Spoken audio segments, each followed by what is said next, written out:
podcast exploring the messy and chaotic minds and lives of founders, entrepreneurs, and innovators. Every week, we get to talk to entrepreneurs from different industries at different company stages of all shapes and sizes. We hear the real, raw, and unbiased founder stories and talk about all the parts of being a founder. It's why we like our mantra, where aha meets oh shit. We drop new episodes every Sunday so founders can listen to us on a Sunday afternoon while they get ready for the week or on their drive Monday morning. Helicast is one of the many resources brought to you by Orange Whip. That's Orange Whip, WIP for work in progress. Orange Whip is a multimedia company dedicated to serving founders and entrepreneurs in affiliate cities that we've designed hyper-local media platforms to inform, inspire, and create connections to help founders succeed. Orange Whip is an all-in-one content hub with fresh and engaging stories, curated calendars, and local dynamic roadmaps to help the founder navigate their local entrepreneurial ecosystem. We've done all the hard work for founders, so they only need to go to one trusted source to find all the local information they need.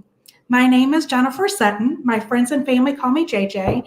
I'm the founder of Orange Whip and will be your host today. And I'm very excited to have on our podcast today, we've got Dallas Burnett with Think, Move, Thrive. Welcome to the chaos, Dallas.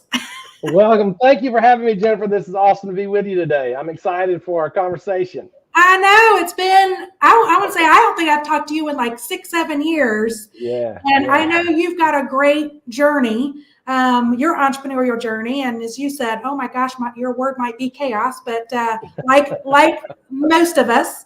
But just start us out. Tell us about your entrepreneurial journey. Yeah. So it is a little bit of a strange and winding road, but I started out in just, out of college. I had a degree and didn't know what I wanted to do. So I jumped in and did some different things. I ended up working at at my father's family business for a while, but then had an opportunity in my 30s to take on a huge challenge. I, kind of moved to Atlanta and done some things down there and then come back and was given the opportunity to, this is when we first met, I guess. Yeah. Given the opportunity, and I was probably in my mid 30s at the time, to take on and lead this organization. It was a venture funded startup. And we started with kind of an idea and a sticky note. That was like, that was the accounting was on a sticky note, and this guy had some piping and tubing, and we, were given a very large check from this venture organization and said, go get it. And so at the time, I had never led a company before. And that was my first foray into founding and you're like, no, what have I gotten into? Listen, it was a hot mess on so many levels. This was definitely not the first. You wouldn't want to start this as your first one out the gate, because it was a very challenging experience. But it was great because I learned not only about leadership and starting a company and organization. Especially, it's really nice to be able to start one that's funded, because then you're not always strapped for cash like a bootstrap. Which I had the opportunity to do after that, but which is its own chaos, right? But no, so I did that for a while and exited that. We had we can talk about that later if you want, but we had a great several year run with that. We went profitable, but ahead of schedule, had a great team. We had built a great team, offices in New York and Miami and LA. I mean, it was awesome. But then, it's what was that song? It's with the country music artist, my daughter loves it. It's Casey Musgraves just came out with this thing called The Architect, and it's the song's title, The Architect, and it says you're at the top of the mountain and the wind's at your back, and then the embers and ash come and burn your house down. It's like, oh yeah, that's that. So that's kind of the end of that chapter. Was like the top of the mountain, and then the embers and ash burn your house down. So so then went into to kind of what I would say is a turnaround situation. So went into a company. It was a legacy business, been around 30 years, but they had some cultural things that they were working on. And so we did some tooling there, and that's really where I was able to hone what I feel like is my philosophy in leadership and culture development, people development, all that stuff. And then from there, started another company with a friend of mine in the dentistry space, which that has nothing to do with anything, right? I've never been in dentistry. So we started doing some roll-ups there, and so that's been a project in the meantime, I was also doing Think Move Thrive and started this company that we Yeah. mentioned earlier today, which is all about coaching and development leadership. So now I exited the dentistry. Actually, my partner just bought me out, and so because I'm a dentist, and I've got a couple other startups that I'm working on right now in the lawn care space, and Oh my goodness. again. So yeah, I mean we're all up in it. So the podcast title "Hello Chaos" is like what I probably should have over my bed. Like that's what. Yeah. I think it defines most of the mindsets of entrepreneurship. We love chaos, we welcome chaos. There's some of us like I love to structure the chaos. Yes. But it is something that is a part of our world. So so what inspired you to start your own company? Like what?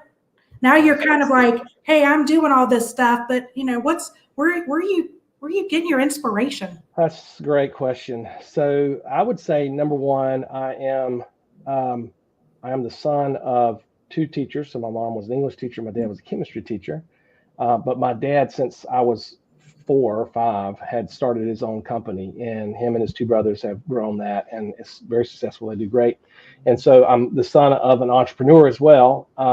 I think I was bitten also with the bug when I was a part of the venture startup, and I saw kind of how that was running, and yet I found it very troubling that we could go almost all of the way, but we couldn't go all the way, in terms of culture development or people development. We had certain constraints we had to work under because of the different personalities and all that. And so when I left there, I was like, you know what? I think I just need to do this myself. And it felt like an incomplete project. Yeah. You have some other things that you want to try to achieve and get done. And so it wasn't necessarily a product or a service. It was more about the idea of what we wanted to create. Could we create, like when you look at brands like Chick-fil-A and their ability to deliver this high excellence, high service, and consistently all over the place. It's like, well, man, that doesn't happen by accident. That's really intentional. That's very super intentional. And so how that kind of desire to create something with that kind of intentionality was, I think, what drove me to fix the next project, because I think entrepreneurs, we sometimes get this like, I've got to do it this way because this is what Entrepreneur Magazine or INC or whatever says I've got to do, or this is what they say success is, or look, that's that. Honestly, it's like finding your path, in your way. And so for me, it was like a venture fund startup, totally get burnt out. Other venture pops up out of the nowhere, no idea. Okay, this is what's in front of me, do this. And then next opportunity arises, and we go and start another company again. So, I mean, it's really, I think that was my inspiration, is that I had unfinished work, and I felt like that starting my own company or companies would be a way that I could at least see if what I believe is a reflection of reality. So have you found it? Did you like, okay, that works, but this doesn't, or are you still on the journey?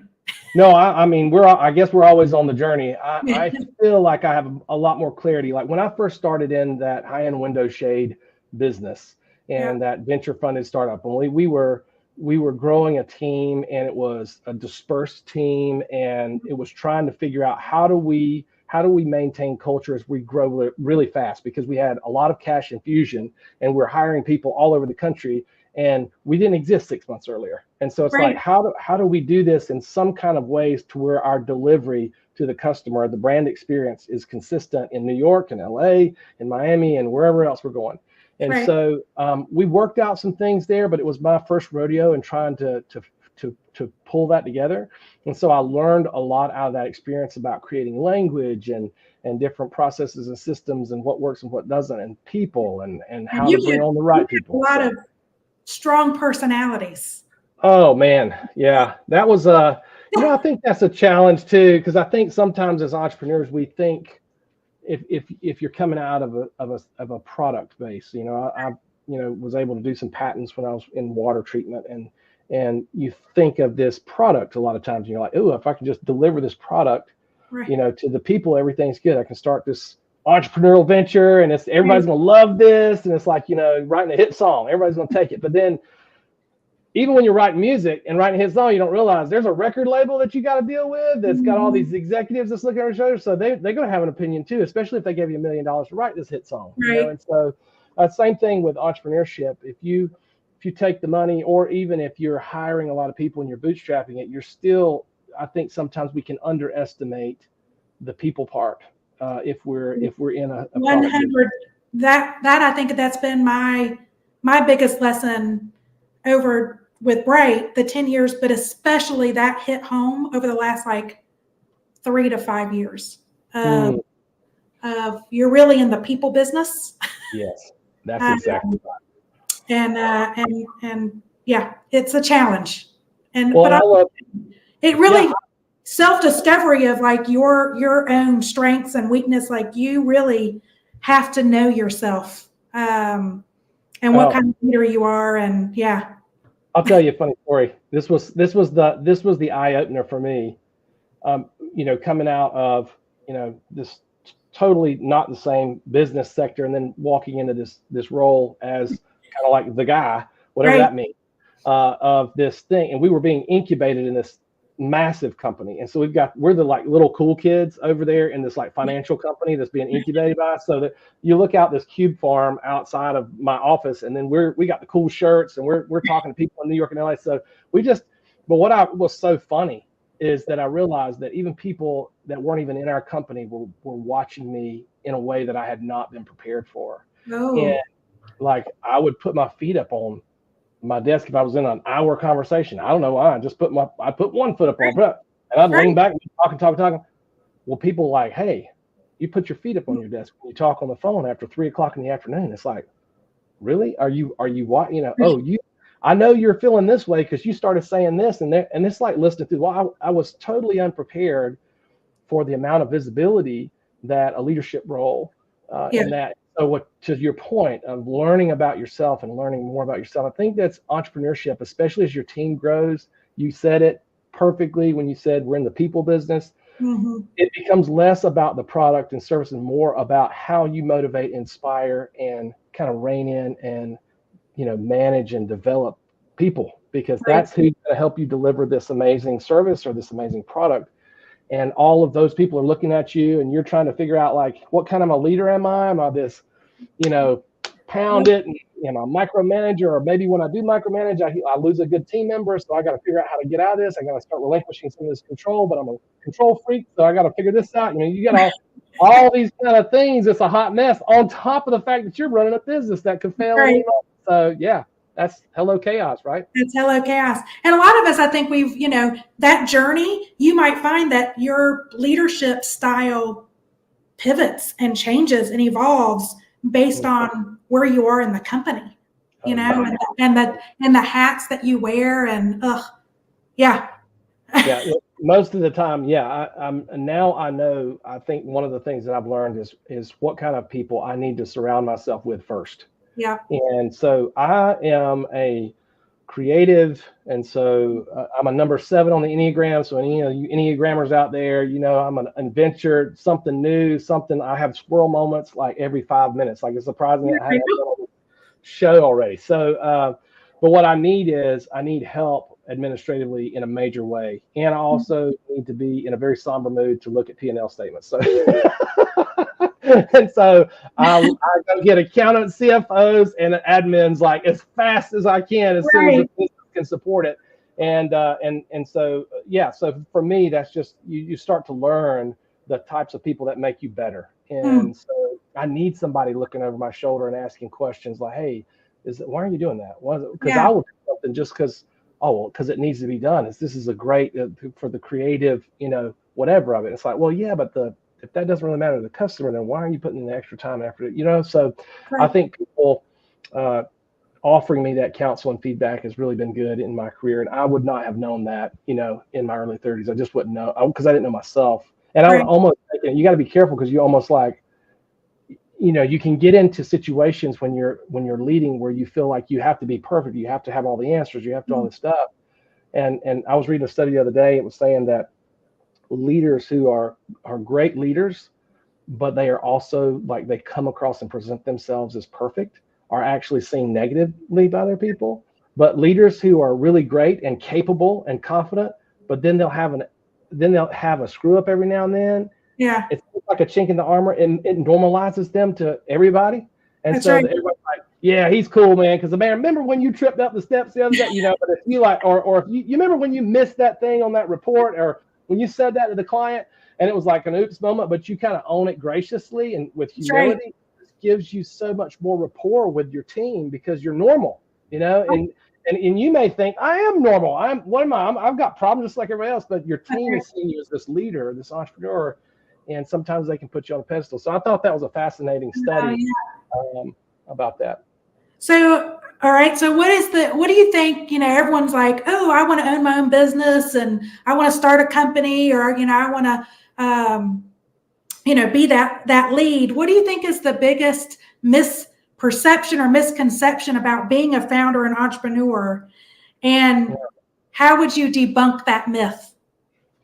I heard Elon Musk talk about a conversation he was having with his friend recently. It was a video I saw on LinkedIn, and he said his friend told him that starting a business was like staring into the abyss and chewing glass. I was like, man, that is really accurate. You're really accurate. And so I think that I think there's a lot of misconceptions to starting a business. I think one of them is that it's supposed to be this glamorous ride that's always up and to the right, that lands you in this stardom, almost like, a pop star icon status if you start this business.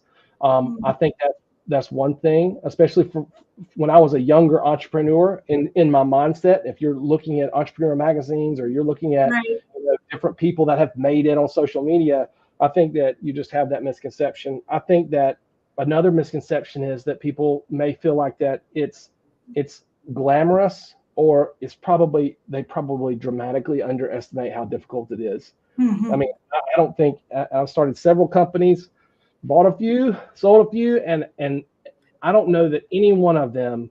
No, I don't think so. Nope.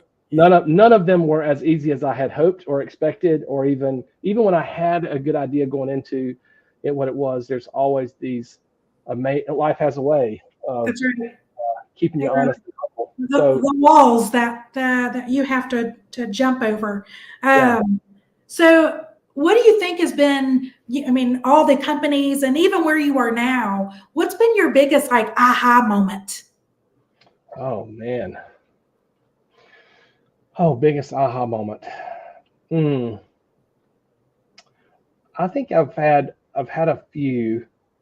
I don't know. I've had a few as it relates to entrepreneurship.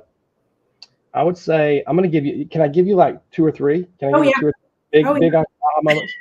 I had a patent and this was one of early ventures in water treatment, and I had a patent, but I had worked on it for like 3 years and had gotten nowhere, and like really was frustrated and was going to give up. And I took a call. I was in the lab. I was literally like over a beaker stirring water and mixing stuff up in this thing over this whatever experiment. Took the call. I thought it was going to be 2 minutes.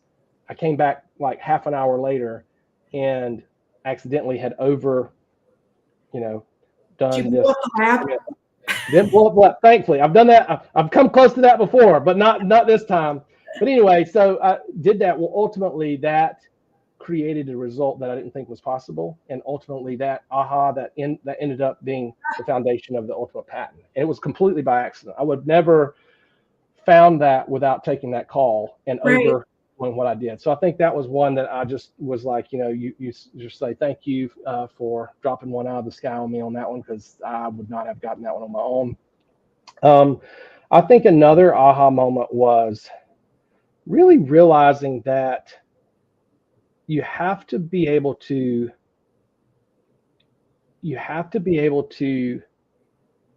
take people when you have to be able to take people. I'm trying to word this in a way where I don't get myself or anyone else in trouble. You have to hold two things at the same time. Number one, that most people, like that half the people that you meet in life are going to be cheering for you to fail, and at the same time be able to know that and experience that people working against you. I mean, like in that first, we talked about that venture capital thing. I mean, literally have never been in a situation where the person that I'm trying to help the most and create something for to obviously will benefit Taught you the most. is actually pushing against me and working against me and do that. So it's fascinating interpersonal dynamics. But you have to be able to hold that and at the same time be able to balance not becoming bitter and being able to move through uncomfortable situations and still do the right thing and not be bitter for it. Just know, so it's a shift of expectations. And I think that was an aha moment for me, where you are wronged and you can still live your life and move through it and be successful, but not let that own you. Because I think it's really easy in entrepreneurship. You can get into a bad contract situation, or there can be a supplier or vendor that doesn't come through, or somebody breaks their promise to you, or somebody stabs you in the back, or an employee steals your information and goes and works for a competitor. And it can absolutely just rot your soul if you allow that bitterness to creep in. So I think that was an aha moment that I literally had to work through in my late 30s and around 40s for, a couple of PTSD moments, I know. I'm working through that. I feel like I'm in my 50s. I'm going through my coming of age. Story of, I'm entering 50 and I'm learning some of the biggest lessons after being in, corporate agencies for 2.5 decades, starting my own company in 2013. But really it was like the last 3 years of, to your point, it's like I'm looking at my producer who I just had conversation with him a couple weeks ago of that was like a big lesson for me that is so recent of don't let other people change your energy and your frequency. Yeah. Put out in the world. That was kind of like what you were saying. I kind of define it as like, I have an energy and I have a frequency. I have my values. Yes. And you're going to get backstabbed. I've been backstabbed. I've had, employee issues. I've had contractor issues. I've had client issues. And, I sometimes would stoop down or get really bitter. And I just, that was kind of like my ahas over the last few years of it really almost froze me. Like I would get into this like functionally frozen where I couldn't move, whether it's anxiety, depression, just couldn't break through some of the decisions. And that was where I was just like, I can't, I'm letting these other people, their behaviors, their bad behaviors, I'm allowing it to affect the level of the frequency I play at and my energy that I put out into the world. And that was like, I can't do it. So that was my going into 2024 was no more. Like more of that. I think that's a great point. And let me say this, when you have entrepreneurs and the ones that are listening to this episode, the show, I think it's so normal for us to come into, at least I did. Maybe I'm the only one. I'm on an island here. But when I first started my journey into entrepreneurship, into business, I got absorbed with strategy. I wanted to chess play the board. I wanted to be better than competitors. I wanted to make this great product or service. And all of that is great. Of course you want to do that, and you should. And if you keep at it and you're consistent at it and you have, that striving for excellence, you'll do that. But then it's like it always comes back to this, who am I? What am I doing? How am I relating to others? And so we're having this conversation because think about what you just said. You got this energy, and your brand is, if you're the entrepreneur, if you're the CEO or the founder, your brand and energy is part of the deal, like what you bring to the table. And it's what you're bringing to your employees, because they're going to know if you're off. If they're noticing if I'm putting my feet up on my desk after 3 o'clock in the afternoon, then they're going to know if you're coming in with a chip on your shoulder, or if you're in a bad mood or whatever, that's flowing through your whole organization.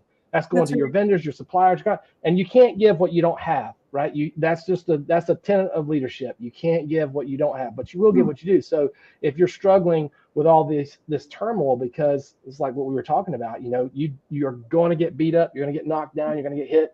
How am I dealing with that? How am I moving through that in a way where I can still be my true self, I can still bring myself, the best of me, to the table, because everybody else is looking to that and kind of saying, all right, where are we going? Where are they at? And that's flowing through the whole organization. So I think it's really important. And that's why I put it in the aha moment. It's because I didn't realize the importance, of self-care, making sure that you're straight and am I recovering well of all the stresses I'm going through, and just being able to move through some of the things, that the battle scars that you're going to get on the field. Play, and just know that's normal.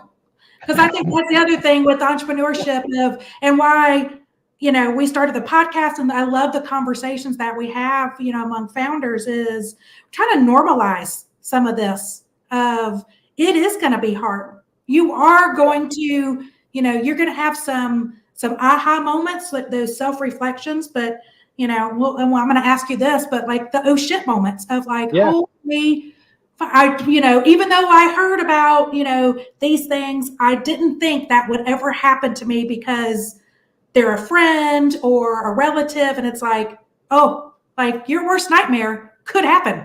100%. And we expect the opposite. I mean, we can hope for the best, but at the end of the day, when we hit a brick wall as an entrepreneur, it's so easy to say this now and say, oh, well, you just, pick yourself, fail forward. It's like, yeah, well, listen, you ain't hit the brick walls that I have. Then if that's like, oh yeah, fail forward. My nose is still bloody. I can't even see. I ran into that wall so hard, and so I didn't get out of bed for a week. Yeah, I didn't get out of bed for a week. What do you mean fail forward? And so at the end of the day, though, that's to know that that's normal, and to know that that's just, you can expect it, and then you can be like, okay, all right, this is what I got to move through. It just makes it easier to digest, I feel like, and it's less crippling if you instead of like my naive self back, when I was younger, just would go into things and I just expect this to work. This is going to be the biggest thing ever, and it's going to be perfect. It's going to be easy, and it's like that's probably what got me to start the business. But man, it was rough. It was rough. Well, so what's a story you can tell of like your biggest oh shit, like whoa, holy crap, not expecting, and did you learn from it, or you were like nobody could learn, like this is just an anomaly, like I've got I know several. You do. Yeah, I've got several. I'll give you two examples. I'll give you one. You can do everything right. Okay, you can do everything right, and you're still not immune to the chaos in the world. We can't control the world, and so sometimes things just happen to us, and we got to respond. We control that response, but we can't control everything going on around us. And so my partner and I had started these dentist offices. We started buying dentist offices and combining them. We're doing a roll-up strategy, so we were kind of creating a bigger company out of little bitty, smaller entities. And so we bought our first two. We couldn't have timed it better. I mean, it's like, because my partner was talking to me. He's like, he was a pediatric dentist, and he's a great guy. And so he was talking to me, and he was wanting me to come on and us do this venture together. And he was like, man, yeah, dentistry's like recession proof, dude. Like everybody's going to get their teeth filled. It doesn't matter. It's because we get their teeth filled. I said, yes, that's exactly right. We go and buy the first two practices. We go into this debt to buy these things, and then boom, COVID hits, and everything, including dentist offices, shut down. And we haven't even got the processes that we haven't even figured out what we were doing. We go buy two offices, and literally we're like, oh, the CD says, oh, they did? Oh, okay. All right. So we gonna open up next week? Oh, no, not the next. Oh, in a month? Our employees still want payroll? Oh, wait a minute. How do we get them on? Yeah. So it was, you talking about ridiculous. That was just ridiculous. And we had done everything right. We had run all the numbers, all the financials. We negotiated great deals for both the buyer and the seller. I mean, it was just, everything was beautiful. And then it wasn't. And so, what do you do? Like, buy my shares, get me out of there. Funny enough, we did not throw in the towel. We were crazy enough to navigate through that. We ended up buying more practices after that about a year later. But we took a year. We just took a year and said, obviously, during the year of COVID, we just said, we're not doing anything. We're pausing and figuring this, like, what's up? We didn't know what was up. Like, what way is up, So once we got our feet, on the ground and got settled, we kept going with it. And so we ultimately triumphed, because you do great things. We doubled the we doubled the revenue of both of those initial first practices that we bought in those over the next 2 years. And so, and added more. So that was, you can do it, but it's just like, there was a couple months there in the middle of COVID and the bank account was very thin. And it was like, what the heck, but you figure it out. And so, that was one.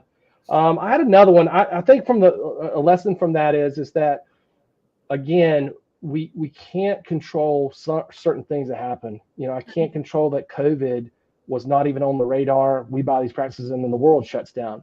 Right. We got to adjust. And so here's the thing, I can't derive my internal value. I feel like a lot of professional sports teams that are really good, or even college teams, they talk about it. Winning is the result. It's kind of the result of the process. So you can focus on the process. I can control the amount of effort I put into practice. I can control what I eat, and I control my mindset, and how other things. So I can control those things. And if I control those things, winning is kind of the result of that. But it's not like if I focus on the winning, well, then I may win or I may not. And so it's the same thing with entrepreneurship. Like I can focus on what I can do well, how am I moving through these challenges. But there's going to be some things I can't control. And so that was one of the lessons I learned through that. It made it real. And another one I've recently, about a year and a half ago, I was asked by a friend to take over and run a small tech startup. And they had been around for a while. And it was very strange. I talked to him about it before. They had a dev team overseas, and they had worked on this product. The product really wasn't grounded in a need. It was a great idea, which is problem number one. And everything's a great idea until you try to sell it. And then if it doesn't sell it, it's not. If it's not solving somebody's problem. That's right. And so that was one, but it was a cool product. And I thought there was potentially a market for it. I'd never seen anything like it. And it was in the Shopify add-on space. And so they had made a couple hires that I, felt like were not great. And it was like some of the hires were related to the original, idea person and all this other stuff. But he was like, this thing's not performing well. I want you to come in and work on it. And so I did, and just was amazed at again, it comes back to people, the team that was there was young and had a lot of energy, was very smart and sharp, but they did not want some dude coming in, a year and a half in, telling them like, hey, look at this, or can we do it this way or that way? And so I got a very strong pushback, and which is unusual because I usually can go in. In fact, I love going into teams and building trust and creating this environment. And so one of the things that I learned on that, because I went back to the owner, I said, look, I need to do team. I need to switch some of these people out. Right. And the guy that brought me on, that was the original investor on the board of this entity, is like, you can't do that. And that was my problem. Is that you can't have accountability or responsibility without accountability. You can't go in and say, I'm going to be accountable for this, and without having to be able to put my team together. And so I think if I would go back and this is one of those lessons learned. I stayed there for about 6 months. I was like, hey, this is not working because I can't do what needs to be done. There's just too much friction here. Right. We're not going to work together. They're wanting to be the CEO, and you hired me to be the CEO. So that's not a good chance. But I should have seen that on the front side, and I'd never take that role again in a million years if I wasn't given complete authority. That's what I was trying to say. If I don't have authority, I'm not going to have accountability and responsibility. That's right. So, and I thought I had the authority. I just assumed that it was okay going into it. But when I went back to them and said, hey, I'm going to start moving this team around. I'm going to bring some people in. And they were like, no, you can't do that because, they're related to the person. I'm like, oh, that's the problem. Like, I'm not going to be successful then. I mean, then, And exactly. We weren't going to be. And so I said, well, then I need to exit this and just keep doing what I'm doing. So, so that was a lesson. That was a startup lesson that, if you're, and I've kind of gone between startup and turnaround and venture funded and helping Right. somebody out and starting my own bootstrap. And so these are all kind of different avenues. I think that's another thing for entrepreneurs that are listening to shows that, bootstrapping is just one type of startup. There's a lot of different kinds of ways you can start things up. And so I've kind of meandered through a lot of different strategies and seen a lot of different things on that. But those are two, I guess those are my two. Those are good. Oh man. Yeah. So I'm going to ask you like a one-off question here. What is something that our listeners would find interesting about you that's not on your resume, that's not in LinkedIn? Like, Okay, so I'll Jim.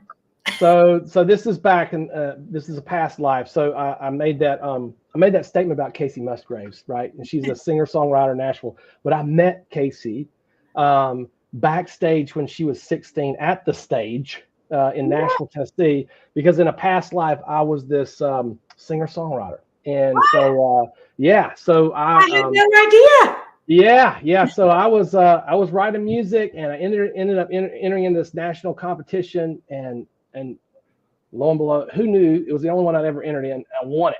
And so the prize was to fly to New York City, and they would produce your song in Nashville, and you go play with Charlie Daniels' band backing you up at this big concert in New York City. So we did that, and it was the coolest thing ever. It was the coolest thing ever. So after that, for like the next 2 years, my wife and I, we would drive to Nashville about every other weekend and meet people and talk to people. And we were really considering, going and being in the country music, or at least the music scene. I wasn't a huge fan of like honky tonk badonka donk at the time, but but we were thinking about it. And so we ultimately decided that wasn't the direction for us, but we met a ton of great people. I was good friends with Lee Bryce in college. I played with him guitar with him in college. And have funny story about that. So he was a junior, and I'll tell you about Lee Bryce. So this is my Lee Bryce story. Okay. And it's definitely not on my LinkedIn profile. And if you're listening, Lee Bryce, it's all good. It's all love. But anyway, we were friends. We were playing together. We were actually going to we were working on a set we were going to do at some fraternity party or downtown or whatever it was. And so I came over to his apartment. His roommate was there, and they had a little duplex. And I walked in. I was like, "Hey man, where's Lee?" He's like, "Oh, he's not here." I'm like, "Oh, when's he gonna be back?" He's like, "He's not here. He's not coming back." I was like, "What are you talking about?" He's like, "Look," and he points over. His bedroom's completely clear. I mean, there's not a thing in there. And it's like, this is like, I don't know, like March or April in the spring of our junior year. Yeah. And I was like, "Well, where'd he go? Where'd he move? Did he move apartment? We got to get this set ready. We got to get ready for this thing. We're supposed to play in like 2 weeks." He's like, "Bro, he left last night at 11 o'clock. He got a job in Nashville, Tennessee at some show, and he's gone. He ain't coming back." I was like, "Oh." And so that's hilarious. Like, he just, one night, gone. He's gone. Didn't finish, just left. And it's worked out really good for him. I'm happy for him. He's done a really good job. But he was a super nice guy then. And later, we were able to reconnect. And funny enough, he came back and was playing in Clemson, and we connected, and he brought us up and got us backstage and was like hanging out with old Lee Bryce back in the early days. So it's cool. He's a great guy. So yeah, I'm a music junkie. That's something that is not on my LinkedIn profile. So there you go. Do you still play? Do you still write just as a release? Release? That's a great question. I play. My daughters, I play more now. Like in my early 30s, when we started having kids and I was working a couple jobs and starting a couple companies, getting my MBA, I was like, something's got to give. So I semi-retired. But my daughters, I actually have 3 daughters, and they are extremely proficient fiddle players.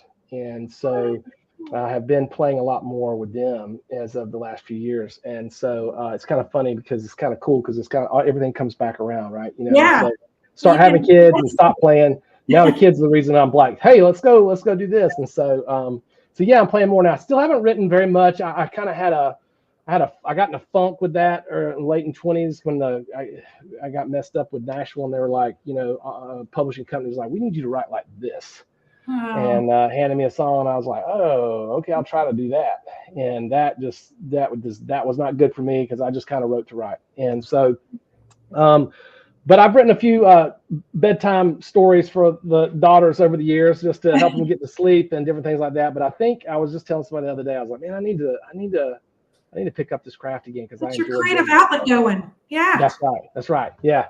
Yeah. I've written a couple books instead. So that's what's kept That me sounds busy in like, the interim. you've got what? You've won 2 books. Yeah, 2 books. Yep, sure do. Okay, I was going to tell you a little tip. So I have a fiddle from Charlie Daniels that he assigned. That You are kidding me. That's so awesome.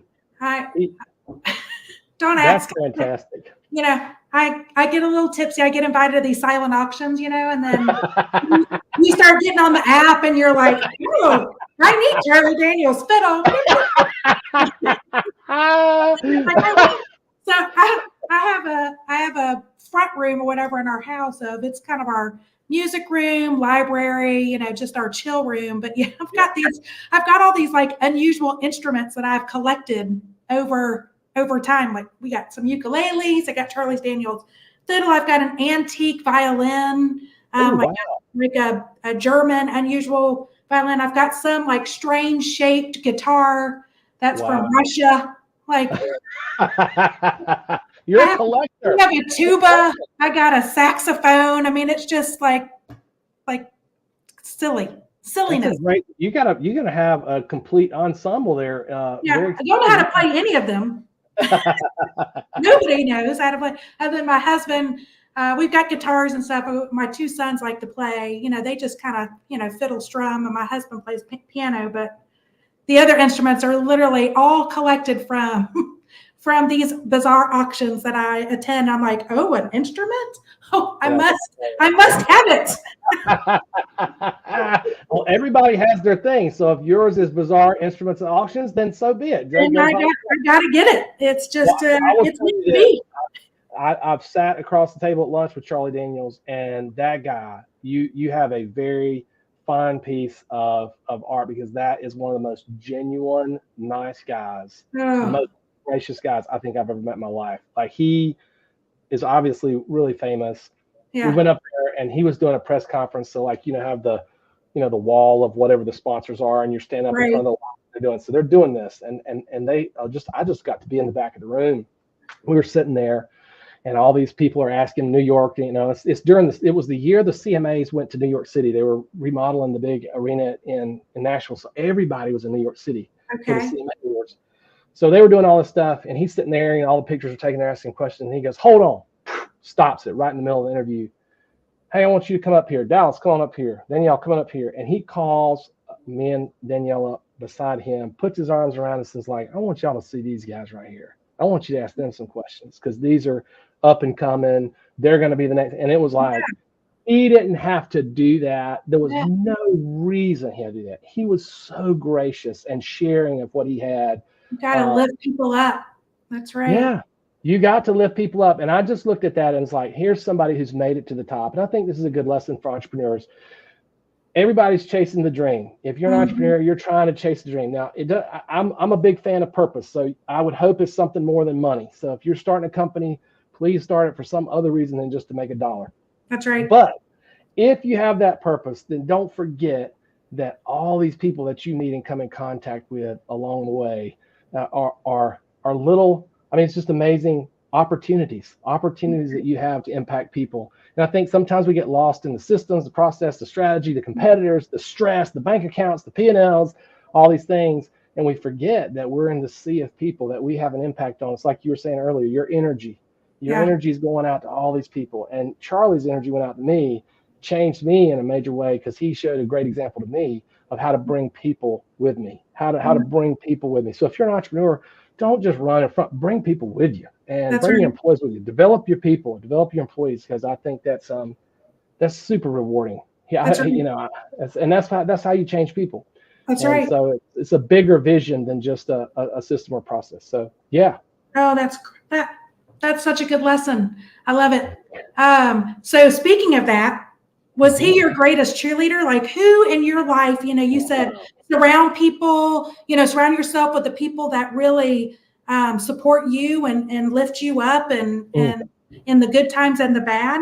Well, who do you feel like has been your greatest cheerleader? There's one name that comes to mind. Now, Charlie Daniels was a great cheerleader in that moment. And he's a great man, was a great man. And so, but I would say there's one name that's top of the list first off, just right off the bat, boom, and that is Mr. Rusty Gwill. He was in student affairs at Clemson University. When I was a student in college, I was broke. I mean, broker than broke. I had no money and was on scholarship. And if had it not been for the unlimited meal plan, I think I would have starved to death because I didn't have cash, and so I would work in all like even the cafeteria with the banana. Oh man, yeah. Give me that cinnamon roll, that's whatever. So I mean, but Rusty Gwill, for whatever reason, he connected with me, and he would take me out to lunch almost every week, maybe every other week, and he would buy my lunch at a nice restaurant that wasn't a cafeteria, and we would just sit there and talk. And he would just pour into me and he would listen to me. And that's really at that time when you're young and you're just trying to figure things out. You just need somebody to hear you out. He did that. And he was a big cheerleader. And so when I met Danielle and we were going to get married, he had the president of the university come over to his house for like a wedding shower. And it's like, who does this? And and so I would always offer to buy his lunch. I was like, you can't buy my lunch. You can't buy my lunch. And Rusty told me one day, he said, stop asking me if you can buy my lunch. You can't buy my lunch. He goes, but I'm going to tell you what you can do. When you get out of here and you start making some money, you can buy other people lunches. And so, again, it's somebody that is for you and they're cheering for you and they're doing it, but they're also inspiring you to go be better. And I think that's what Rusty Gwill did for me many moons ago. So I buy a lot of lunches now. That's an amazing story. Oh, my gosh. And it's Rusty Quill? Rusty Gwill. Rusty Gwill. Mm-hmm. Yeah. All right. He might still be working in Clemson. I'm not sure. I'm going to look him up. Yeah. So is that the best, like, would you say that's the best piece of advice you've ever received as a founder? Or is there another piece of advice that you've received as a founder and how did it influence your decision-making as, a founder, a leader, in your own decision-making? Yeah, so I would say two. I would say there was a guy who was on the board of that venture funding startup that brought me on. He gave me the first opportunity that I had, and I look at him and think kind of back and say, man, I appreciate the chance that he took on me, not being an executive at that time, to put me in that role, in that chaos, and trust me with the chaos, and he gave me some great advice because like I said, we had started that company with a sticky note and some, aluminum piping or whatever it was, and it's a good design. And he said, look, the work is going to outrun you very quickly. And so you need to go ahead and start planning how you're going to bring somebody on and who is that person that you're going to bring on. And you need to start doing that now before you get to that point, because by the time you get there, it's going to be too late. Yeah. And I've always thought that was really great advice, because entrepreneurs, we get used to the grind, we get into the grind, and we're sometimes addicted to the grind. And I feel like sometimes we don't have a good idea and we wait too long to bring in help and say, hey, I need some help here. And if we do that. Sometimes we can do that in ways that may not be as effective if we had some more time to reflect on that and think about that. So I would say that was one good piece of advice. Another good piece of advice that I've gotten recently was interviewing it was a year or two ago, was interviewing a PGA coach, and he had some great PGA players on it, and he was talking about a study that came out with Harvard. They said that I think it was a Harvard study, but it was some study, and he said that they found that stress is not what causes burnout. It's actually stress without recovery.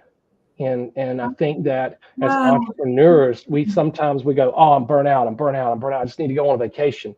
Wrong. I'm burnt out. No, you got to figure out how to recover. And that looks different for everybody. That's right. For me, it might look like I go and close the door and write a song or something, play guitar for an hour. For somebody else, it might be running in the neighborhood or whatever it is.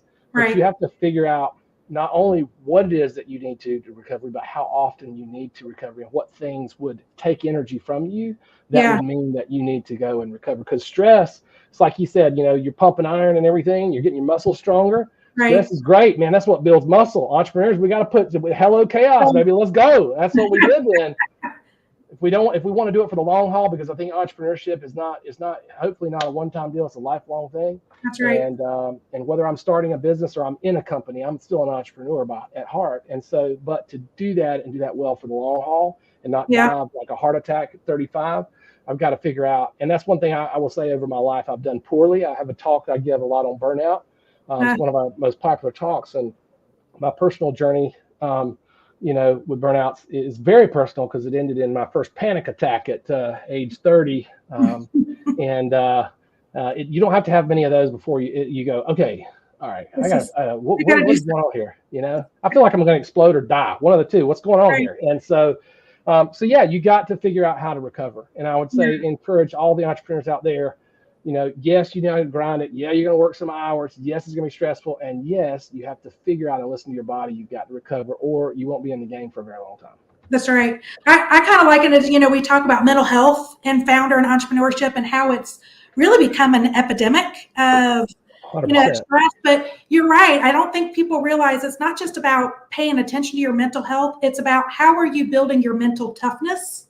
Yeah. And your resilience. Because there's a difference of, okay, I'm taking care of myself, but am I becoming more mentally tough to handle the stress, to handle those decisions of the good times and the bad. And I think that's a big deal, because at the end of the day, what I'm not saying is that entrepreneurship should be easy or you should lower the stress or anything like that. I'm saying if you're in this game, it is going to be stressful. You're going to have to make a lot of crucial decisions, and you're going to make some decisions like, oh, I bought a dentist office and then the world closed. Like, okay, that's stressful. At the end of the day, you've got to figure out how you move through that in a way that is healthy and sustainable long term. Because I think a lot of entrepreneurs, especially when I was young, I just thought I need to work harder. I need to work harder, or I need to work longer.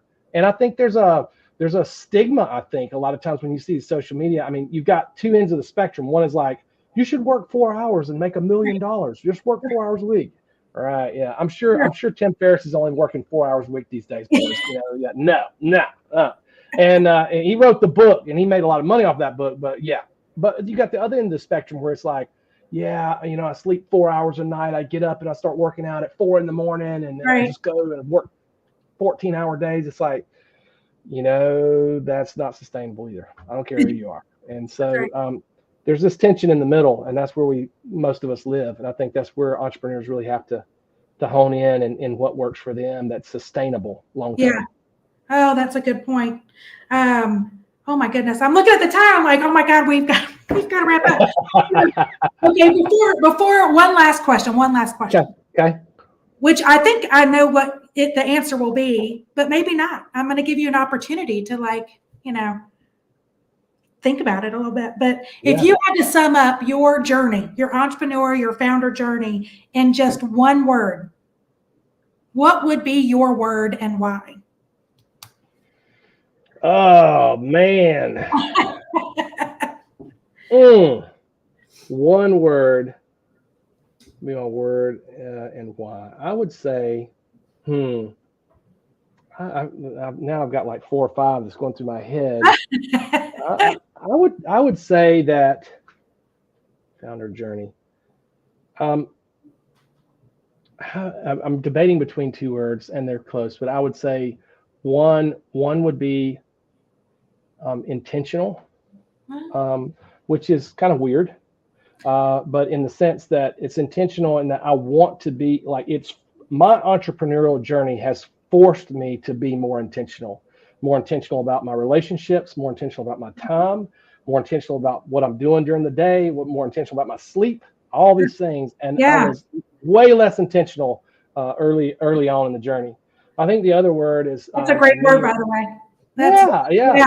It's a great word. It's a word. And then the other one would be purpose. And that would be, I think that one of the things I've learned is that this is more about who I am in terms of not my identity in my work as much as I'm created for a purpose.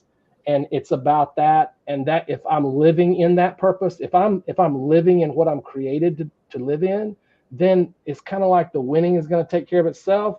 That's But if right. whether one business goes up, it's like a stock, if the stock goes up or stock goes down, that's not, as long as I'm living my purpose and living in the way that is meaningful to me, then it takes a lot of pressure off, because Yeah. my identity is not found in the win. And I think that's really hard because it's Yeah. so easy and you want that, if you're starting a company, of course, don't start a company if you're going to fail, or you wouldn't start Right. it that Nobody way. wants to fail.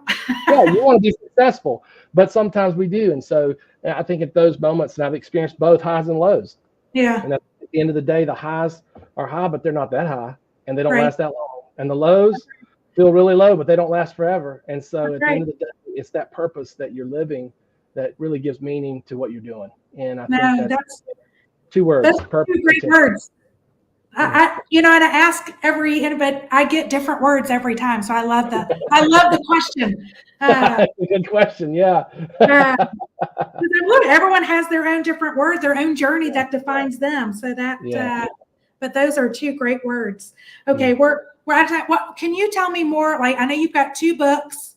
What are they on? How, and then how do people connect with you, Dallas, and learn more about you? Sure. And all that.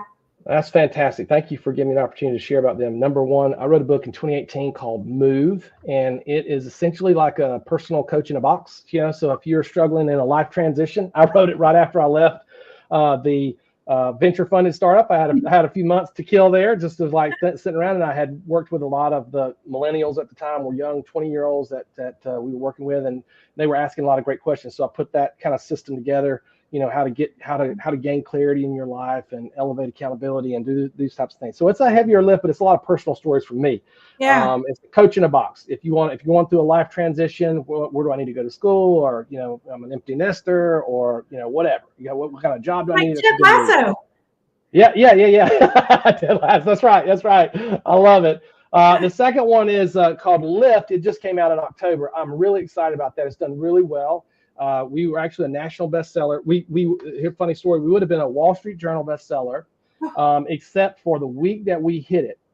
The Wall Street Journal came out on Tuesday. The list comes out on Thursday. They came out on Tuesday and said, after 14 years of publishing this list, we're no longer publishing the list anymore. And with no warning, I was like, are you kidding me? Couldn't do it. Just one more week, guys. Just one more week. So why'd they stop the list? They were renegotiating. You can go and look at this on. They were renegotiating a deal with BookScan or something, whoever collects the data. They didn't like the deal, and they said, we're not doing it anymore. And so they quit back in October, and it just happened to be the week that we came out. So shame on shame. But anyway, we love that. It's a business fable, and it's all about how we create, we shape or strengthen culture on teams. And so if you're running an organization, you have a team, and I wrote it a business fable. I'm not a huge business fable guy. I've read them all, the Patrick Lencioni's and John Gordon's and all of them. But I found that as we did leadership summits and I interacted with people, most people don't read. They don't. That's not the way they consume information. There's not a lot of readers. And so what I would do is I'd ask everybody to read these books. And the years that we did business fables, I got rave reviews about the content. And the years that we did some really great looks of whether it's Simon Sinek or whether it's Crucial Conversation, I didn't get as good of marks and on the content. And so I was like, so we're going with the business fable. And so we did, and it's a really great story, has a little twist at the end, but it really breaks down some tactical, it's not theoretical, it's very tactical.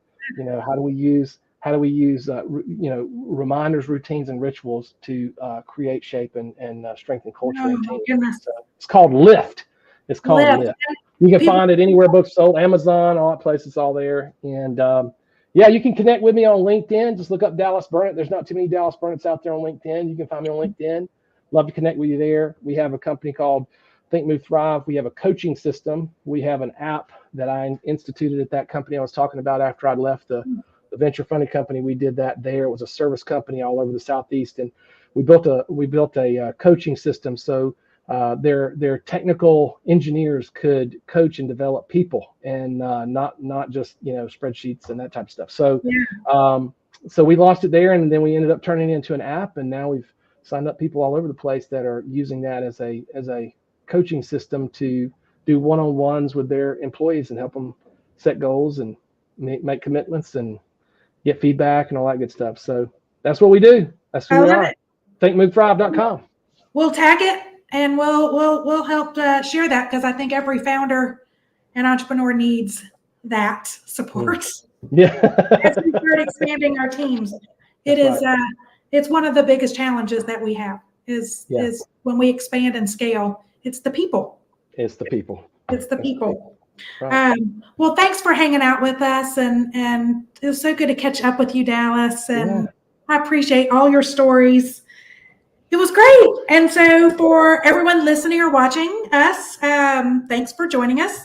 This podcast episode, again, will be published this coming Sunday and available on your favorite podcast platform. Please don't forget to subscribe and share, this great episode, and help us build a more connected entrepreneurial community. Hello Chaos is one of the many resources brought to you by Orange Whip. That's Orange Whip, WIP for Work in Progress. We are a multimedia company dedicated to serving founders and entrepreneurs in affiliate cities. We are 100% free, just an email to join the community. We are a one-stop content hub, and we're right now in 3 cities in South Carolina, the Greenville area, Columbia area, and the Charleston area. And we will be expanding to different markets over the next 5 years. Every city needs an Orange Whip. Check out the new edition that's going to be dropping this coming Sunday.